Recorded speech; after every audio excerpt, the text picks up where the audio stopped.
Est-ce que l'Europe, ça parle vraiment aux jeunes? Aux dernières élections européennes, 36% des moins de 25 ans ont voté. Si certains s'en désintéressent, d'autres s'engagent. À Nancy, une conférence organisée au campus de sciences politiques, en présence de François Hollande, est l'occasion de débattre sur l'avenir de l'Europe avec les jeunes européens de Lorraine. Moi, ce qui m'intéresse particulièrement, c'est l'environnement, parce que je pense que c'est un peu l'échelle sur laquelle on peut peut-être le plus agir. Pour moi, l'Europe, c'est vraiment l'avenir, surtout particulièrement aujourd'hui, quand on voit que d'un côté, les États-Unis qui sont plus forcément nos alliés, la Russie, la Chine. L'Europe, c'est vraiment un moyen, avec nos valeurs à nous, de former vraiment un bloc et de peser dans le monde.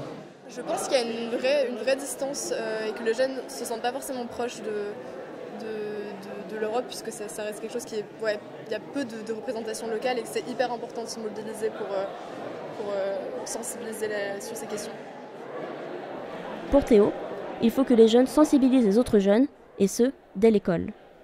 Aujourd'hui, l'événement qu'on a organisé, c'est une conférence sur l'avenir de l'Europe en présence de l'ancien président de la République, François Hollande. On essaye de plus en plus d'avoir des étudiants de tout horizon et aussi des jeunes qui ne sont pas étudiants. C'est important d'avoir des jeunes actifs puisque c'est une vraie part de notre société. Des jeunes, il y en a aussi dans la bulle européenne qu'est Bruxelles. Ce microcosme n'est pas facilement accessible, nous y avons rencontré Lise. Quand on cherche à faire un stage à Bruxelles et surtout dans les institutions, il y a énormément de compétition. En fait, ce stage que j'ai eu au CCRE, je l'ai eu grâce à des relations familiales et amicales. C'est souvent plus facile d'aller voir quelqu'un qui paraît jeune quand tu es jeune, plutôt que d'aller parler à la personne qui faisait partie du panel et qui travaillait à la commission et d'aller se présenter parce que il y a un aspect hiérarchique. Près de la moitié des abstentionnistes ne voient pas l'impact que l'Europe pourrait avoir sur leur vie.